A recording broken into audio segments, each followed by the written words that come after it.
I wasn't always the man standing in a finely cut tuxedo clutching a ring box with steady hands.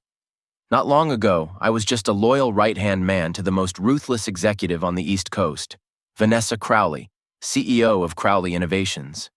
Beautiful, brilliant, cold as ice, she ruled the boardroom like a queen born to a throne of fire, and I was her most trusted lieutenant. My name's Cole Morgan. I gave her 6 years of my life. Late nights, canceled holidays, bloodshot eyes from endless contract reviews, and loyalty. Stupid, blinding loyalty. I believed in her vision. I believed in her, until the morning she walked into my office with security. "You're fired," she said without blinking. "Effective immediately." No warning, no explanation, no compassion, just 2 guards at the door and a brown envelope on my desk. I laughed at first. Thought it was a joke, a test. Vanessa had a habit of pushing people to see how far they'd bend. But when she didn't flinch, I realized this wasn't a lesson. It was a sentence. "Vanessa, I built your empire with you.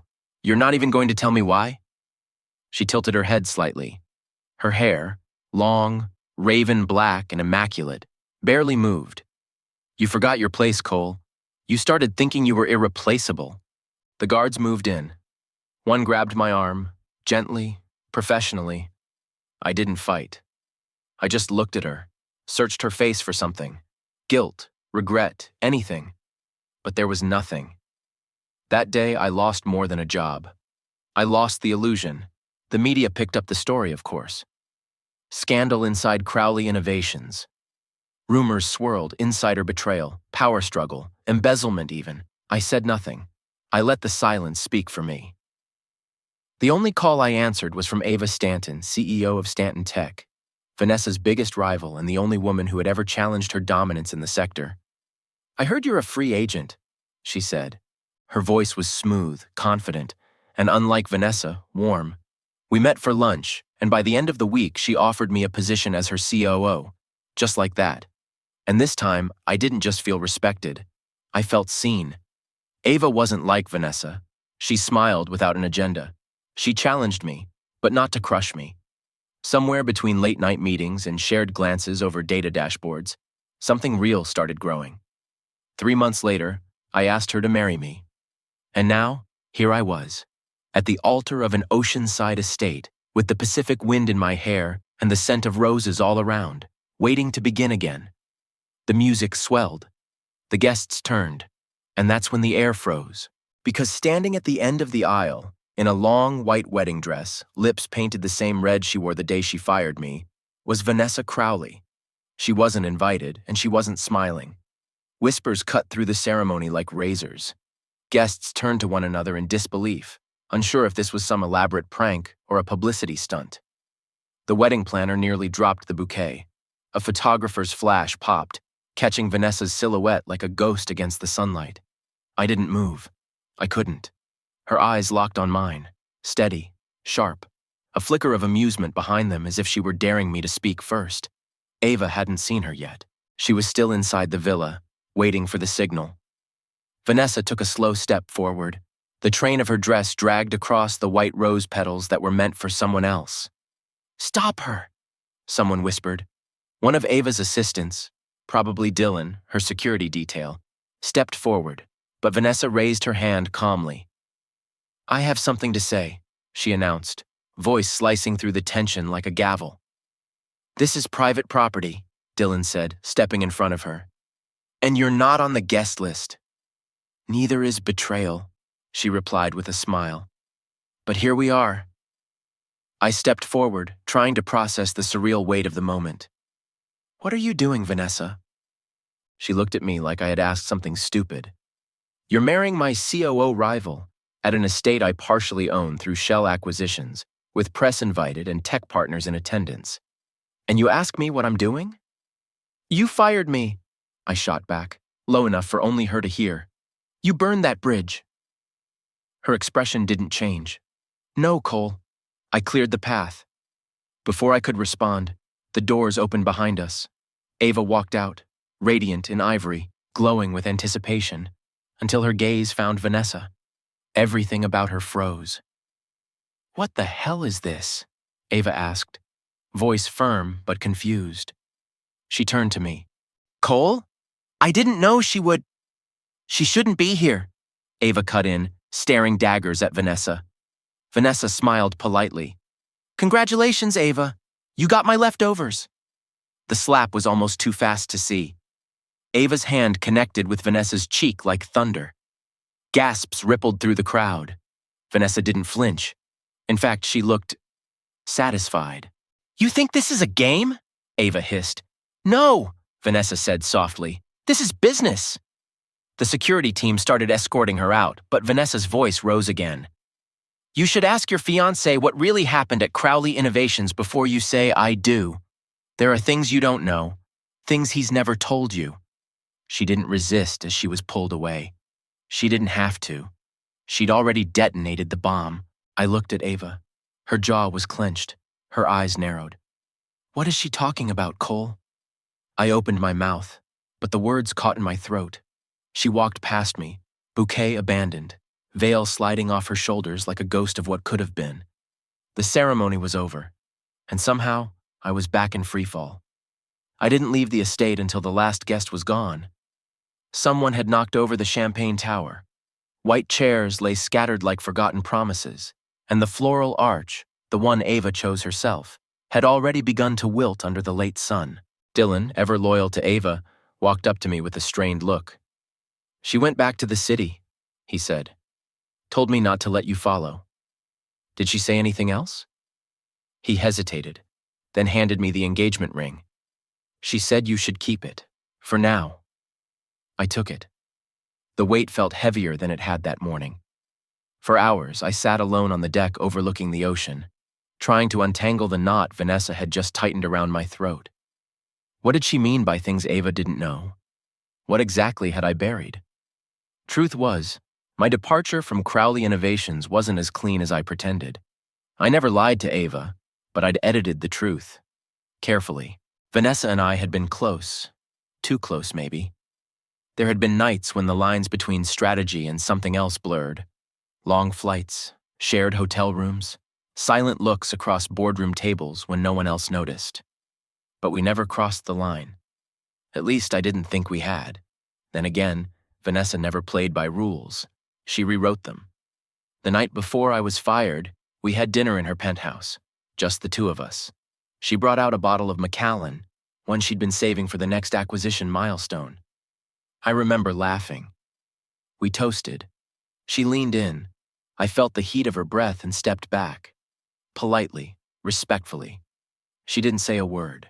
The next morning I was out, and now here she was again, invading my life, twisting knives with cryptic words and cold smiles. Back in the city, I didn't go home. I went to the office. The Stanton Tech building felt sterile without Ava. Staff looked at me differently now. Whispers followed me through the hallway like shadows. In her office, the lights were off. The air was cold. Then I heard the door open behind me. You didn't wait long. Ava's voice cut through. I turned to see her, no longer in a wedding gown, but in a slate gray business suit, hair pulled back tight, eyes harder than they'd ever been.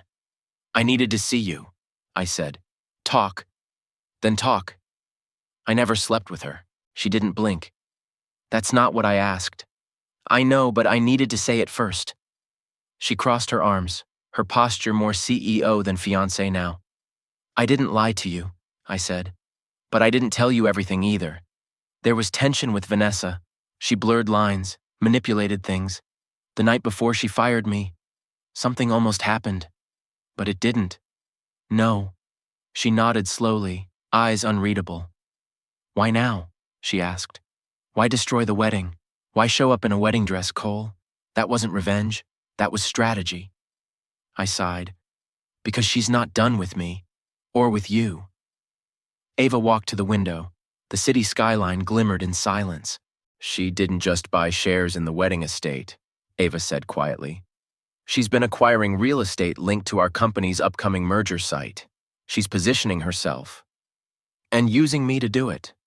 No, Cole, Ava said, finally turning to face me. She's using your guilt. We stood there. Two people who had once been so close, now walled in by shadows of other people's choices, and our own silence. "I want to believe you," she said finally, "but I also need to protect everything I've built." I stepped closer. "Then let me help you. Let me fix this." Her eyes flickered with something soft, then hardened again. "I'll decide that," she said. "But for now, stay away from Vanessa." She walked out. And I knew Vanessa hadn't just interrupted my wedding. She'd reopened every wound I thought had healed. I didn't sleep. The city looked different from my condo window now, like the skyline itself was judging me. I kept replaying the words, "She's using your guilt." Vanessa didn't act on impulse. Her wedding stunt wasn't just to humiliate Ava or me. It was to ignite something bigger. By noon the next day, I was back in the Stanton Tech building, this time in one of the lesser-used conference rooms. No windows, no glass walls. I needed somewhere private. I dialed an old number. "Cole Morgan," came the voice. Dry, familiar. "Reese, I need a favor."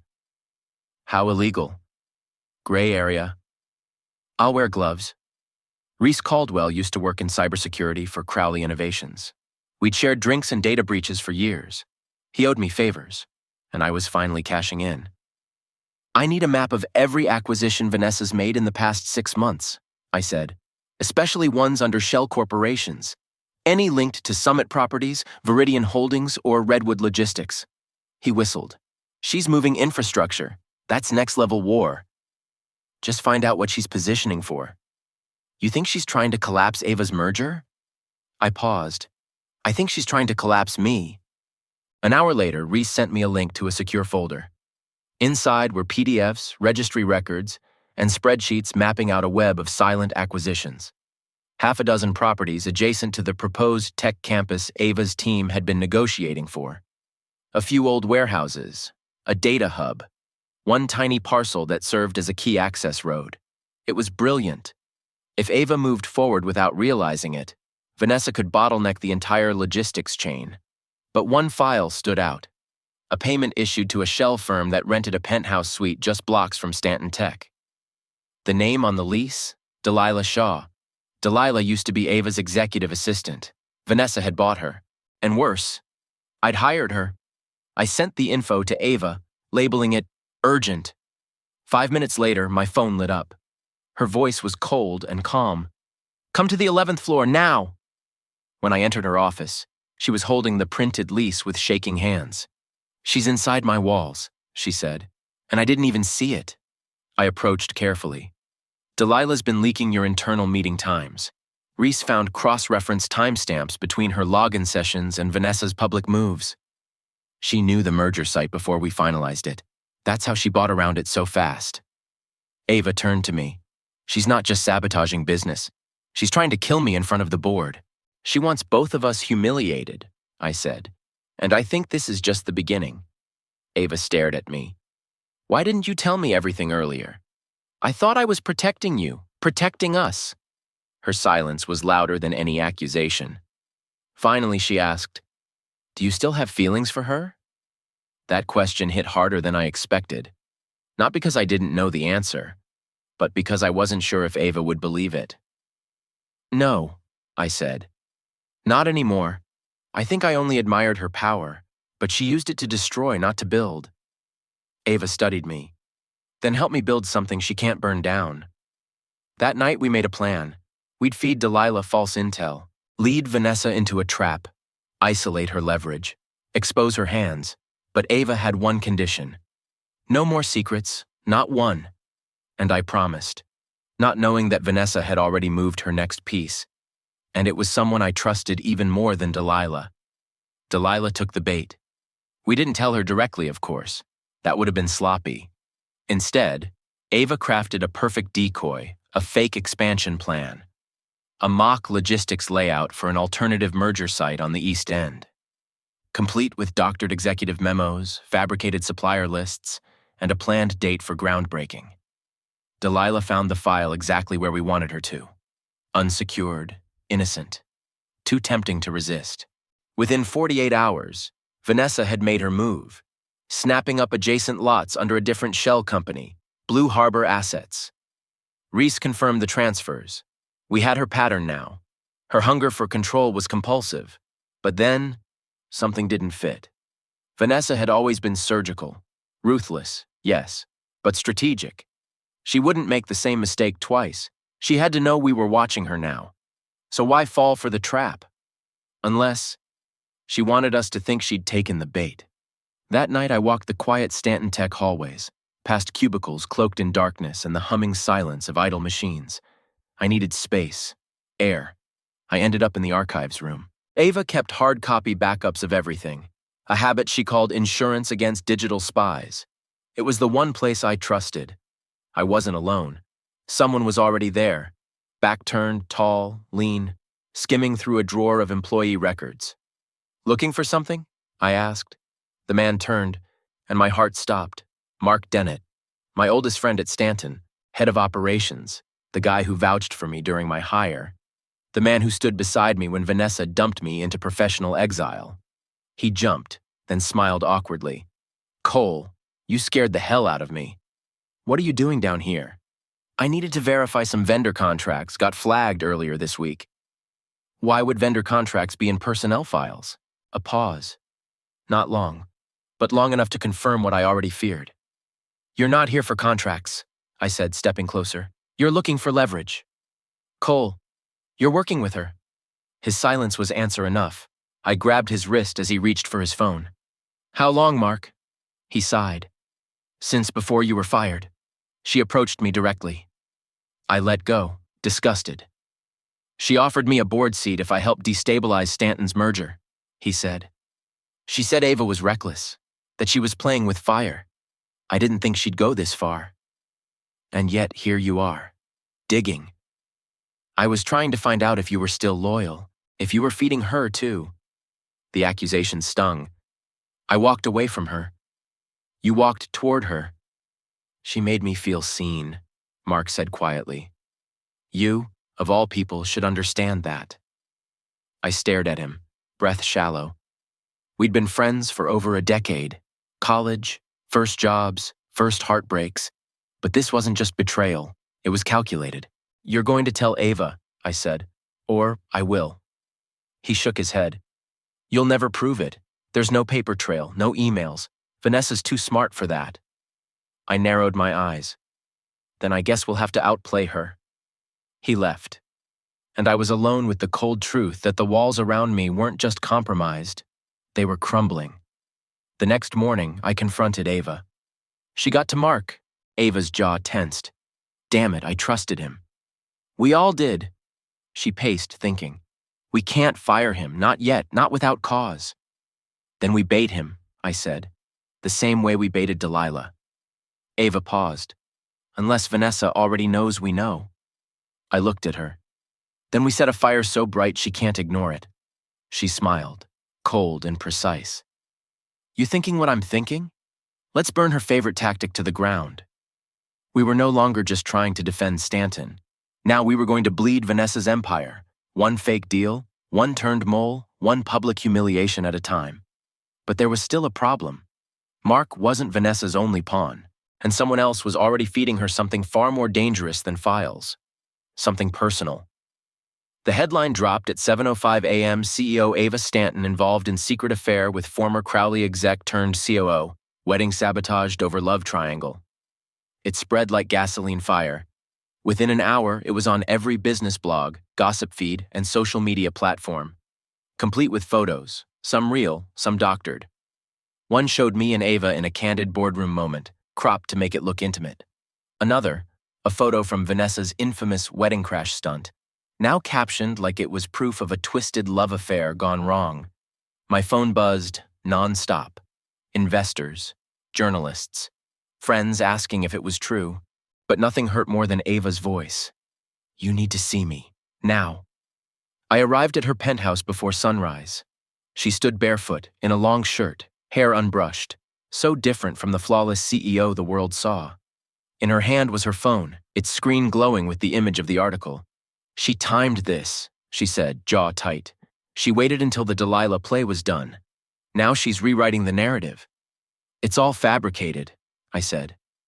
We knew she'd strike back. This is psychological warfare. Ava didn't answer. Her eyes were distant, focused on the horizon through her glass balcony.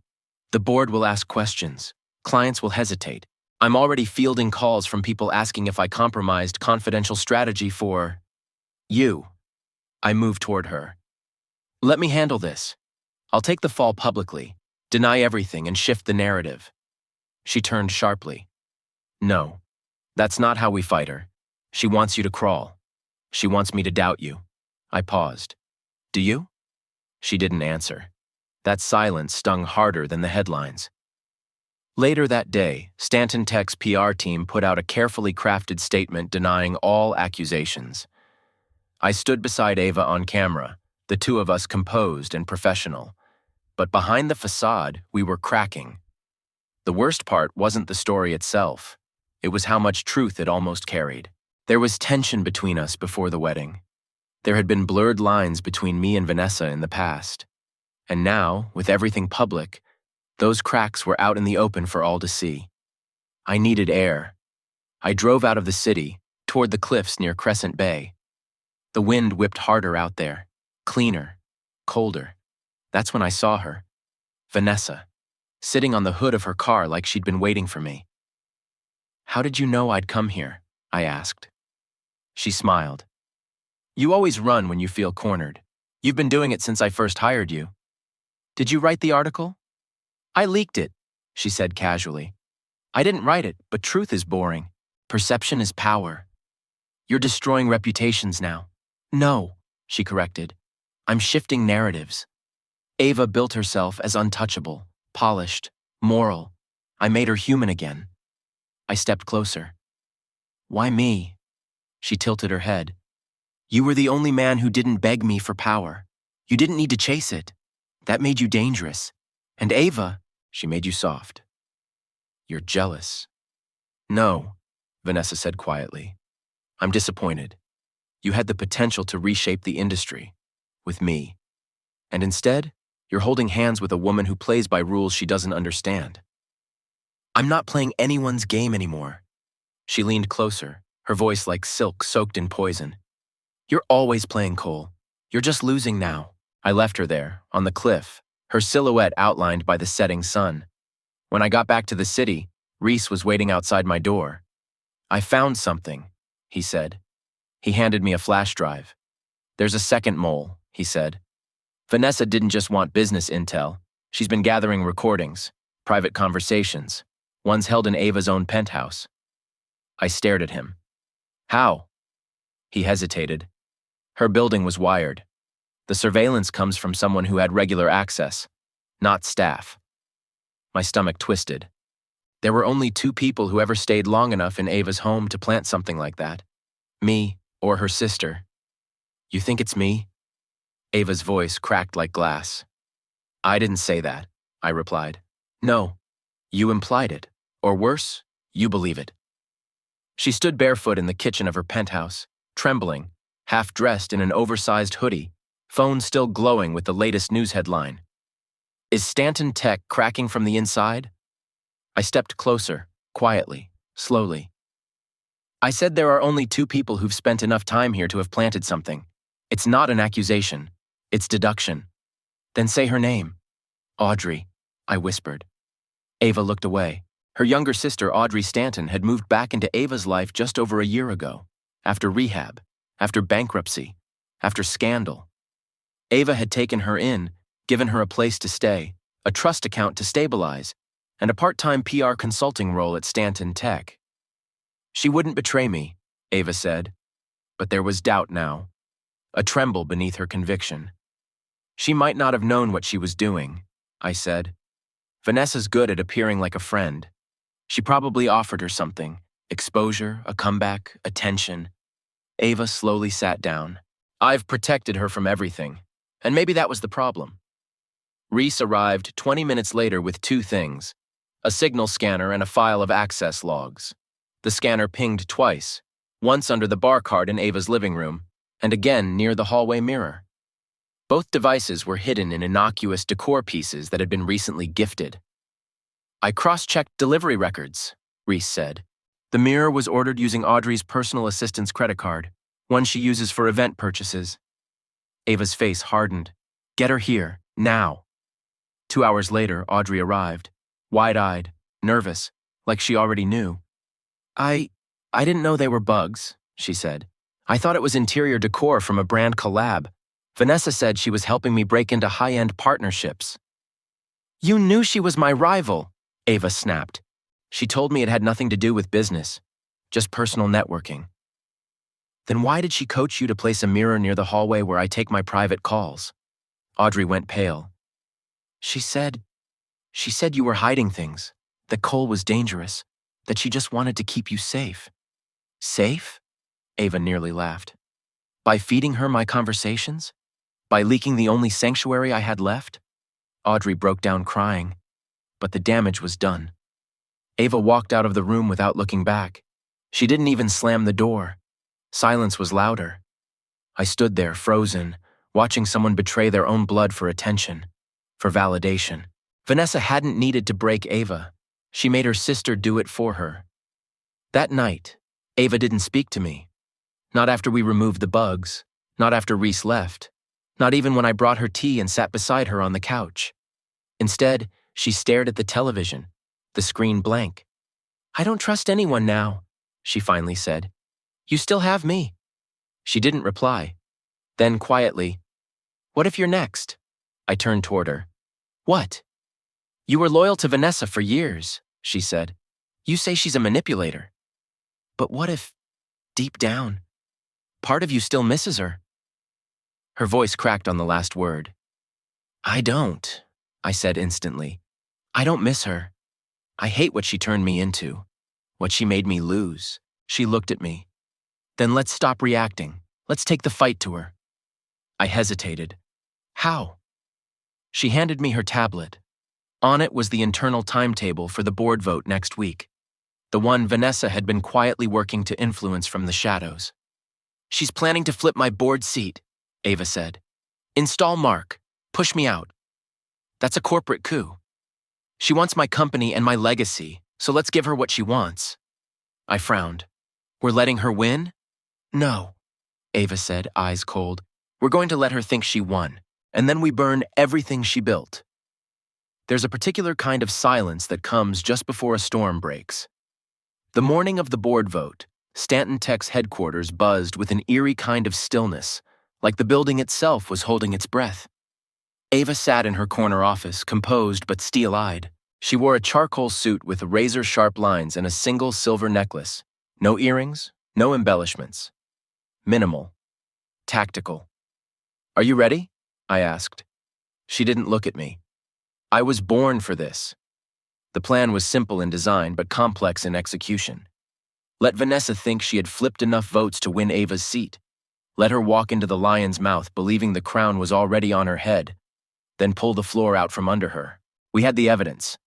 Emails traced to burner accounts tied to Blue Harbor assets. Shell corporations Vanessa had used to bribe 3 minor board members with future stock options and consulting stipends. It was Reese who dug it all up, using a fake startup pitch Vanessa had pushed through Mark. One of the board members had gotten sloppy, checked the tracker link in the proposal using his personal phone. Rookie mistake. With timestamps, IPs, and email trails, we were finally ready. But the real weapon wasn't the paper trail. It was Ava. The boardroom was glass-walled, overlooking the skyline. 12 seats, 11 were filled. The 12th, Ava's, remained empty for now. Vanessa was already there, dressed in white again. A fitted suit, no dress this time, but symbolic.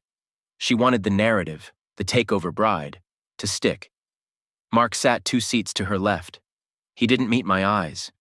I stood against the back wall, a silent observer, not allowed to vote, not allowed to speak. But I was watching everything. The board chair, Russell Vane, called the session to order. We're here to determine whether Ava Stanton retains her executive seat, or if a transition to Mark Dennett shall precede promotion filed last week.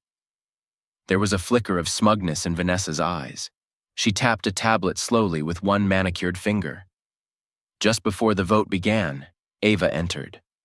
The room shifted. She walked to her chair, not fast, not slow, then placed a black folder in the center of the table. I have something to add before the vote. Russell frowned.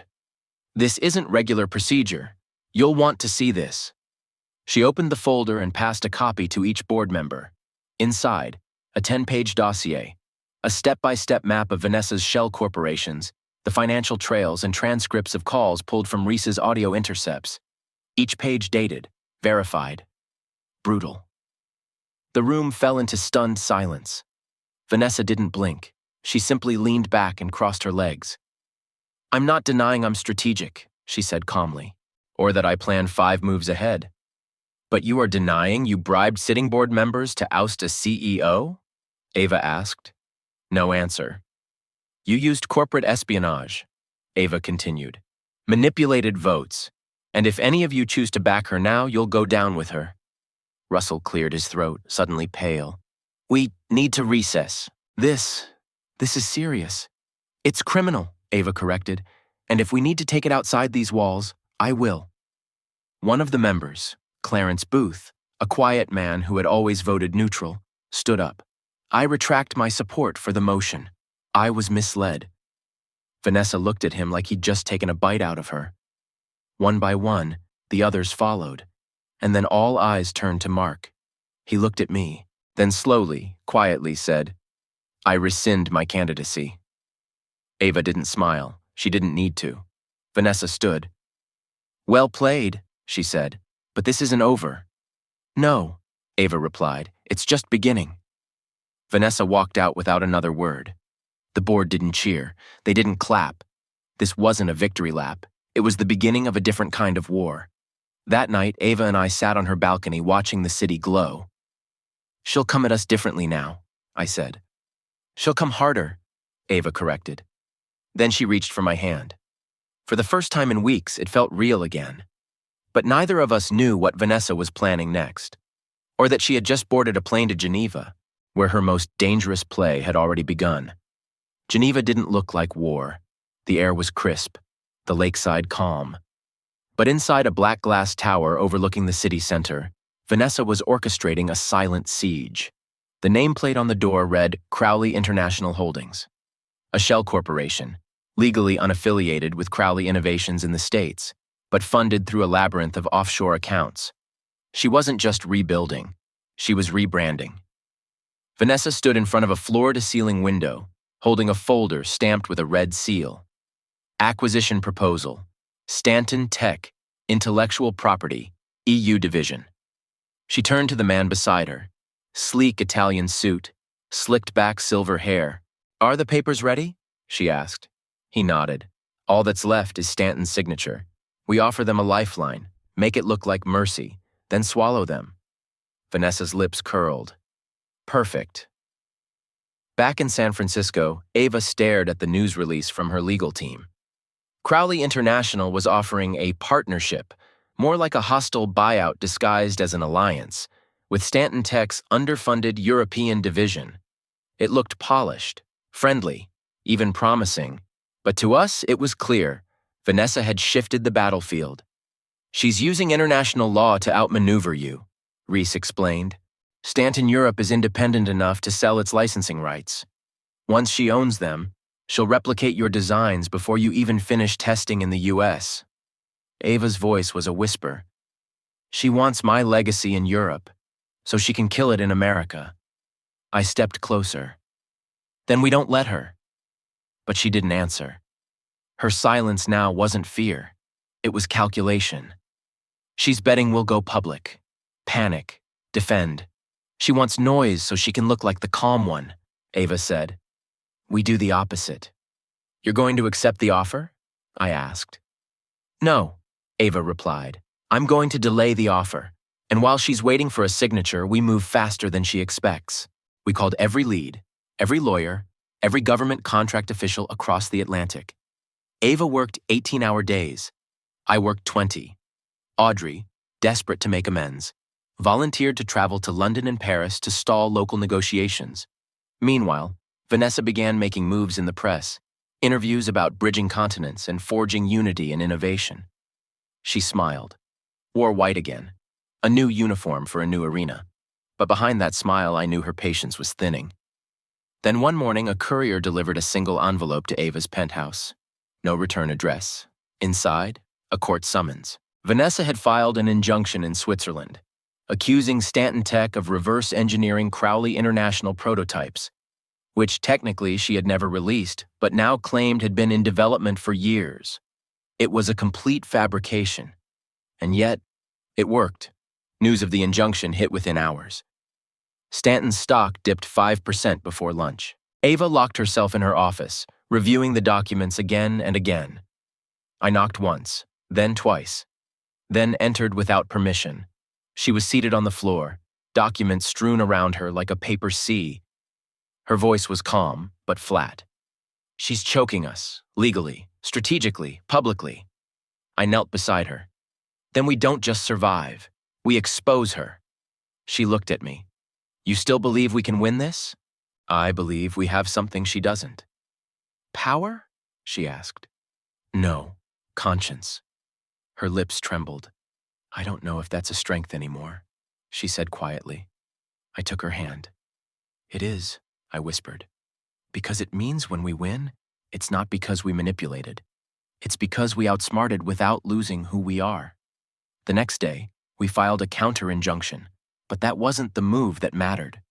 Ava stood on a stage at a major tech summit in Munich, facing thousands of investors, developers, and media outlets. And with a calm, lethal voice, she announced a complete pivot of Stanton Tech's future. We will not be acquired. We will not be silenced. And we will never let legacy be stolen by those who lie. She unveiled a new prototype, one no one, not even Vanessa, had seen before, something Reese had helped develop in secret. A cross-continent encryption protocol with military-grade security, already licensed with NATO. The crowd erupted. Vanessa, watching from her Geneva office, stood frozen. For the first time, she hadn't seen it coming. Someone's nervous, Reese muttered as he handed me the latest intel packet. Vanessa? I asked. She's not retaliating, not yet. That's not like her. I flipped through the pages. Satellite data, financial reports, travel manifests. Vanessa's Geneva HQ was quiet, too quiet. No aggressive buying, no new filings, not even a press release in 4 days. She's pulling back, I said. Reese frowned. Or reloading. Ava was in London, wrapping follow-up meetings after the NATO summit. She hadn't slept more than 4 hours a night in a week. When she called me, I could hear it in her voice. Exhaustion threaded with adrenaline. She's bleeding behind the scenes, Ava said. Our counter-injunction in Geneva worked. Swiss regulators are now investigating Crowley International's financial practices. And? I asked. There's a paper trail, thin, but there. You think we can push for criminal charges? A pause. No, Ava admitted. But we can force her into the light, make her sweat. We were finally on the offensive, but war always costs more than strategy. When Ava returned to San Francisco, she was greeted by news of a plummeting contract with a key investor, Brightwell Partners, a London hedge fund with major holdings in both Stanton and Crowley International. They had frozen negotiations. I flew back in the next day, walked into her office, and found her holding the termination letter like it was a death certificate. She got to them, Ava whispered. Not yet, I said. We don't know that. I do, she snapped. They were one of our last independent partners on the EU side. If we lose them, then we find someone new. That night, Audrey called from Madrid. You're not going to believe this, she said. Ava's about to get a call from a man named Jasper Wallstrom. Who? Dutch billionaire. He runs a clean energy fund. Quiet, private, but huge reach. Apparently, he saw her Munich speech. Wants a meeting. Within 24 hours, Ava met Jasper in a private villa in the French Riviera. He wasn't what we expected. Late 30s, disarmingly calm. No entourage. And most surprisingly, no pretense. I like the way you fought back, he told Ava. Quiet, clean. You didn't play dirty, but you still drew blood. Ava folded her hands. And what do you want in return for an alliance? Equity, he said. Not majority, but enough to influence innovation strategy. I want Stanton Tech to help roll out my new green infrastructure systems across Europe. Ava didn't answer immediately. She turned to me. I shook my head. Feels too perfect. Jasper smiled. That's because I already know who your enemy is. Vanessa approached me last month, wanted to partner. I declined. Why? He sipped his espresso. Because she reminded me of my father. We waited. He built an empire by swallowing everyone else's, died alone. My mother still doesn't say his name. We returned to San Francisco with an agreement in hand. Jasper's investment would save Stanton Europe and shield us from further acquisition. But just as we were beginning to breathe again, another bomb dropped. A press leak from an anonymous source hit the wires at midnight. Stanton Tech executive Ava Stanton under investigation for securities violations during NATO licensing. It was a lie, but it looked real. Fake emails, faked timestamps, carefully engineered confusion, designed to trigger panic. Ava stormed into my condo at 2 a.m, her eyes wild. She's framing me, she said. Not just cornering me in court. She's making it look like I sold defense tech for personal gain. I read the article twice, then again. There was one line buried deep in the allegations, a mention of a confidential meeting Ava had with NATO officials, something only 2 people knew about. Me and Mark Dennett. The next morning I went to find him. He was waiting for me. I knew you'd come, Mark said, sipping from a steel thermos outside his new office, now at a consulting firm indirectly funded by Crowley International. You're still feeding her. I never stopped, he admitted. She's framing Ava for espionage. Mark didn't flinch. She's protecting herself. Your win in Munich changed the board. The government deals? They terrified her. So now she's preempting, making Ava look dangerous.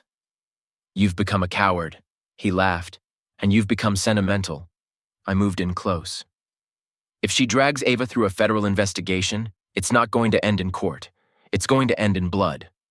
Mark leaned in. Then let's see who bleeds first. The press storm lasted 48 hours. 48 hours of relentless accusations, speculative headlines, and so-called experts claiming Ava should step down. Brightwell Partners publicly froze all European activity with Stanton Tech. NATO issued a cold, generic statement. All partnerships are under review pending legal clarity. And inside Ava's penthouse, the silence felt heavier than the noise outside. She didn't speak. Not at meetings, not to her lawyers, not even to me. But I knew what was happening. She was breaking. And I couldn't let her. I called Reese. I need you to get inside Mark's system. That's not surveillance, he replied. That's espionage. I didn't blink. He framed her, Reese. We need proof or she'll go down, he sighed. Then give me 72 hours. Take 24. I didn't wait. While Reese built the digital net, I started on the ground. Mark had a new office in the Embarcadero Center. Corporate glass, secure. But he was still careless with routine. I followed him for 2 days. In and out of expensive restaurants, social events, and once a backroom meeting with a man I recognized. Emile Vernet, Vanessa's Swiss counsel. That was the crack. On day 3, Reese called. I have a trail. He sent me a screen recording, a Dropbox account registered under a fake name, Carson Vell. Inside an audio file, I hit play. The narrative needs to look internal, Mark's voice said. Make it seem like the leak came from Stanton's own risk team. It'll buy Vanessa enough time to move funds and redirect regulatory focus to Ava. My jaw clenched. I sent the file to Ava's lawyer, encrypted, through a burner server. Then I called Ava. No answer. I tried again. Still nothing. When I arrived at her penthouse, the door was already open. She was sitting on the floor. In front of her, a single sheet of paper, a subpoena. They're launching a preliminary investigation, she said. Department of Defense is getting involved. I knelt beside her. It won't stick. We have what we need. I'm giving it to your lawyer now. She didn't react. Instead, she whispered, I've spent my life building something that could stand without a man, without legacy, without shortcuts. And now I'm being torn down because I dared to survive Vanessa. You didn't just survive her, I said. You outclassed her. That's why she's scared. She looked at me, eyes raw. Then why does it still feel like I'm losing? I took her hand. Because when you fight people who don't care what they destroy, they make you question why you still do. We stayed there, in silence, until the lawyer called back. "The file's enough," she said. "Mark's voice is clearly identifiable. Chain of custody can be established through the metadata. We can go to federal prosecutors by morning." Ava didn't breathe until she heard those words. Then finally, "Okay." That night I visited Mark one last time. He was alone, finishing a drink at a rooftop bar. He didn't look surprised to see me. "I assume you heard," I said. He smiled. "I did." "You'll be called in. Testimony, under oath." He nodded. "I know. Vanessa won't protect you." He exhaled. "She already warned me. Said I was dispensable. Then why stay loyal to her?" He looked at me. "Because you already chose your queen. I had to pick mine." "You didn't pick a queen," I said. "You picked a blade and jumped on it." He stood. "Doesn't matter anymore. The game's ending." "Not yet," I said, "but soon." The next morning, Stanton Tech released a public statement, carefully worded, precise. "The recent securities allegations against Miss Stanton have been thoroughly investigated and are the result of deliberate disinformation by outside corporate entities. A formal criminal referral has been filed with federal authorities." Attached was an audio clip, redacted but clear enough. The internet exploded. Within hours, financial analysts reversed their earlier claims. NATO quietly reopened its discussions. Brightwell reversed its freeze. And Vanessa? Vanessa made no statement, no interview, no denial. But she did cancel her return flight to San Francisco, because now she was on defense. "You haven't heard from her?" I asked Reese as I closed Ava's office door behind me. "Not directly," he replied. "But 2 of her shell companies just filed for dissolution. Quietly. No press, just vanishing." "She's shedding weight," I said. Reese nodded. "And consolidating what's left. She's preparing to run," I added. "Or strike." Ava sat across from us, still pale, still silent, but not broken. Her body was tense, coiled. She hadn't cried in days. She hadn't smiled either. But when she finally spoke, her voice was calm steel. "She's going to do something personal. I know her. She's losing, and she hates losing more than anything, which means she'll go after something that can't be recovered." I looked at her. "You think she'll come after me?" "She's already done that, no. She'll come after us." That evening, I received an envelope. No courier, no label. Just a single unmarked folder slipped beneath my door. Inside were 3 photographs. The first was a picture of me and Ava on the rooftop of Stanton HQ, one night after the Munich summit. Laughing. Intimate. The second was from 5 years ago, Vanessa and I at a fundraiser, her hand brushing mine. The third was the most chilling. It was a still from a recent surveillance video. Ava in her penthouse, alone, sitting with her back to the window. The timestamp was from 2 nights ago. The message was clear. I still see everything. The next morning, Ava called an emergency meeting. She didn't sit at the head of the table. She stood. "This is no longer just about Stanton Tech," she said. "This is about a woman who uses fear, leverage, and surveillance as weapons of war." She tossed the photos onto the conference table. "From this moment on, Crowley International is our priority, not just defending against it, ending it." Some of the board hesitated. They were tired, rattled. But Ava's voice didn't flinch. "She started this war by firing someone loyal, then tried to destroy everything we built. It ends now." I watched her in that moment, not as her quo, not as her fiancé, but as someone who finally saw her not just surviving, but leading. Meanwhile, Mark was sitting in a federal interrogation room across town. He had a choice: either become a witness against Vanessa or be charged as a co-conspirator in a corporate espionage and securities fraud case. When the agent slid the paper across the table, he stared at it for a long time. Finally, he asked one question: "If I testify, will she know it was me?" The agent replied, "She already suspects. But once you speak, she won't suspect. She'll know." Mark didn't hesitate. He signed. That night, we received confirmation. Mark had handed over emails, encrypted files, and call recordings going back almost 8 months. Vanessa's fingerprints were on every plan, every attack, every smear campaign. The final blow? An audio file of Vanessa herself, recorded 6 weeks ago before the Munich summit. If I can't destroy Ava Stanton's company, I'll destroy her name, her credibility, her partner, her bloodline. No one survives me. No one walks away clean. Reese processed it. Ava's lawyers prepped it. And I stood on the balcony staring at the skyline. This woman had once been my mentor, my employer, my maybe something more. Now she was a walking weapon, and I had to help dismantle her piece by piece. The next morning, Ava held a press conference. Live, no statements, no pre-approved questions. She played the recording, she named names. She exposed Crowley International for what it was, a shell empire built on extortion, corporate sabotage, and fear. She didn't cry. She didn't yell. She stood in silence after the audio ended, letting the world sit with Vanessa's voice echoing on the speakers. Then she said only one sentence. This is who tried to take everything from me, and failed. The internet imploded. By sunset, regulatory agencies from 3 countries launched coordinated investigations into Crowley International. Swiss banks froze assets. Shareholders fled. Vanessa wasn't just bleeding now. She was collapsing. The arrest warrant was drafted. The DOJ, the Swiss Financial Authority, and the EU Competition Council all agreed. Vanessa Crowley had committed international financial fraud, conspiracy to defame, and unlawful surveillance.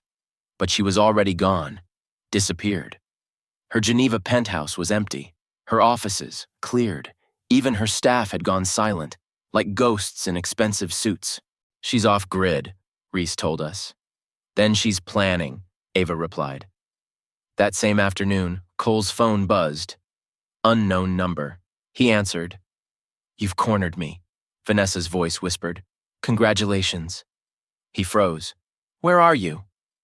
I thought you'd understand me better than that, she said. I don't run, Cole. I choose where I finish. Then the line went dead. Within minutes, Reese traced the call. Not international, local. She was here. Ava canceled all meetings. She locked the boardroom. No one leaves this building until she's found. She's not walking in through the front doors, I said. She wants us off balance. Ava turned to me. She doesn't want another press war. She doesn't want an arrest. She wants something else. Closure, I said. Ava nodded. But on her terms. The call came at midnight. Reese picked it up. He was breathless when he relayed the message. She left a note in the security guard's post at Stanton HQ. I read the handwritten message out loud. Pier 39, 2 a.m. come alone, no press, no tricks, just you and her. Ava took the note, folded it carefully and whispered, I'm going. You're not going alone, I said immediately. She looked at me. Cole? No, if this ends tonight, I'm standing beside you. The pier was quiet. Fog coiled low across the water. The air smelled like salt and old wood. Vanessa stood at the edge, facing the ocean. Dressed in black this time. No white, no suit. Just a long, tailored coat. Her hair tied back, her silhouette motionless. Ava stepped forward. I stayed a few paces behind. Vanessa didn't turn. I thought you'd bring police, she said. They'll be here in 20 minutes, Ava replied. I gave you a head start. A laugh, soft and bitter. Even now, you're generous. Ava's voice didn't flinch. You're out of moves. I have one left, Vanessa said. Then she turned. She looked tired, not broken, but weathered, like a statue worn by years of rain. I didn't want to destroy you, Ava. I wanted to erase you. Why? Ava asked. What did I ever take from you? Vanessa stepped closer. You reminded me of the woman I could have been, if I hadn't built my empire on fire. A pause. You built yours on silence, dignity, respect, and people followed you without fear. That's power I never understood, and I hated you for it. Ava's jaw tensed. You didn't have to become my enemy. You were too close, Vanessa said, and so was he. She looked at me now. You really loved her, didn't you? She asked Cole. I nodded. Vanessa inhaled deeply. Her expression didn't crack. I fired you because I saw it in your eyes.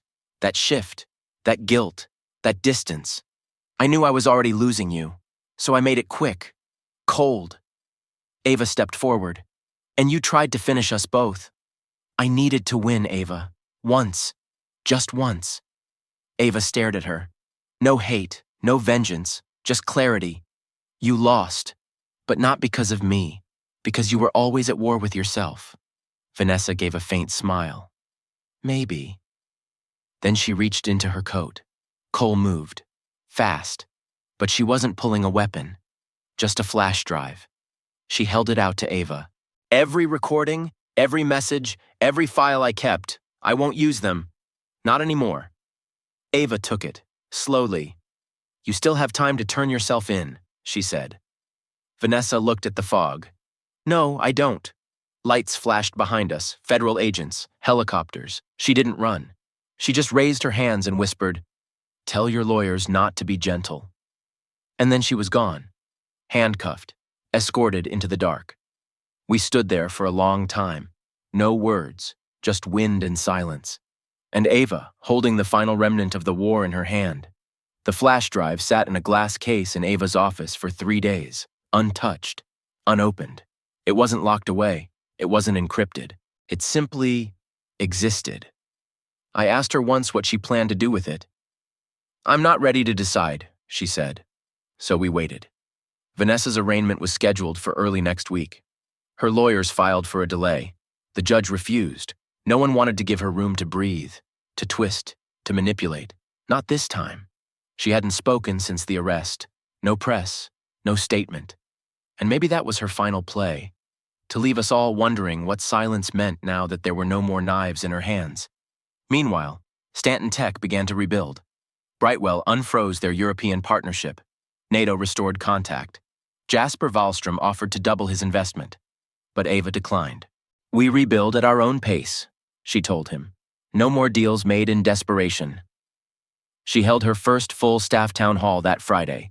The auditorium was full, standing room only. She walked to the center of the stage, paused, then said the thing no one expected. I'm taking a leave of absence. A murmur swept through the crowd. I've spent the last 6 months leading this company while being hunted, she said. By fear, by betrayal, by someone I once admired. She glanced toward the back row, toward me. And I've learned that strength isn't measured by how long you endure. It's measured by knowing when to let yourself heal. She didn't cry, but some of us did. She handed temporary leadership to the CFO, then stepped off the stage straight into the quiet. That night, I found her on the rooftop garden of her building. The flash drive was in her hand. I thought about destroying it, she said softly, just tossing it off the edge, erasing every trace of what she did. But, I asked, but then I remembered something she said to me the night of our wedding. I frowned. You mean the wedding she crashed in a dress meant to humiliate you? She nodded. She said betrayal lives longer in silence than in screams. I sat beside her. So scream, Ava. Don't carry it. Expose it. Own it. She handed me the flash drive. I want you to decide, she said, because you were loyal to both of us, and then, only to me. I held it, suddenly aware of the weight. This wasn't just data, it was pain, proof of every manipulation, every invasion, every lie. I'll do what's right, I told her. I know, she whispered. Then she leaned into me, and for the first time since this all began, we simply watched the city lights in silence. The next morning, I made the call. Reese helped scrub the non-essential content. Anything too personal, irrelevant, or collateral was erased. What remained was forensic, targeted, undeniable. We sent it anonymously to the court, to the press, to the defense. Let everyone see what she had done, but not who she almost broke in the process. That afternoon, headlines exploded. New evidence in Crowley International case shows years of covert targeting and extortion. CEO Vanessa Crowley built empire on blackmail network, says prosecutors. The fall of a queen. And Vanessa? Still silent. She watched the world burn from a cell in a high-security federal facility in Virginia. She would not speak at her arraignment. She did not request bail. The woman who once ruled every room with silence now used it as a cage. And maybe that was her punishment. 2 weeks later, I took Ava to the ocean. Not for business, not for strategy, just to watch waves. She stood barefoot in the sand, letting the cold water crash around her ankles. "You ever think about what would have happened if you said yes to her?" she asked. I stepped behind her. I did, once, for a long time. And now? I turned her gently to face me. Now I know. I was never hers. Not really. She looked down at the water. And me? I tilted her chin up. You never needed to own me. You saw me. That's the difference. She smiled then. Small, earned, and real. Vanessa's trial date was set for early spring. It would be public, televised, a spectacle. But she didn't wait. 2 weeks before her first court appearance, she filed a document through her legal team. A full confession. Every charge, every action, every name. The statement was 27 pages long. No excuses, no qualifiers, just facts. And at the end, one sentence. I accept the consequences of what I've become. She declined any plea deal, refused to testify against anyone else. She simply confessed, and then went silent again. The judge called it the most orderly collapse of an empire I've seen in 20 years. Sentencing was swift, 17 years in federal prison without parole. Ava didn't attend the sentencing. She watched it from her couch, barefoot, with tea in hand. I sat beside her. She never looked away from the screen. Not once. When it ended, she simply said, she finally stopped running. And I think she meant herself too. The months that followed were strange, quiet. Stanton Tech's interim leadership held the line. No scandals, no chaos, just healing. Audrey started working full-time in a non-executive role. She never fully gained Ava's trust back, but she earned something else: boundaries. Reese took a job offer overseas, cybersecurity for an international peacekeeping alliance. He left me a note. You win this round, Cole, but if another ex shows up in a wedding dress, I'm staying out of it. Fair enough. As for me and Ava, we didn't get married, not right away. There were no rings, no cakes, no photographers waiting, just us, sitting one morning on the floor of her living room, cross-legged with coffee, reading headlines that didn't mention our names anymore. I'm thinking of coming back to Stanton, she said casually. Good, I replied. They need you.